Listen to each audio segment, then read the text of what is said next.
Everything runs and drives as it should. Really, really easy to drive. Engine runs strong, shifts as it should. All the belts look to be in working order, not frayed. No weird sounds or smokes. This just had an oil change just recently. It's ready to go.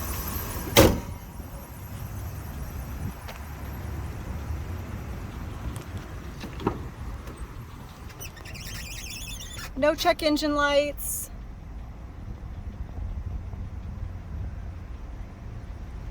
Does have an area for four-wheel drive. Up here it lights up depending on which one you're in, but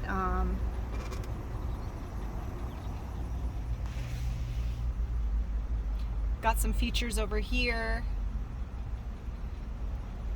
Clinometer works, and the compass works.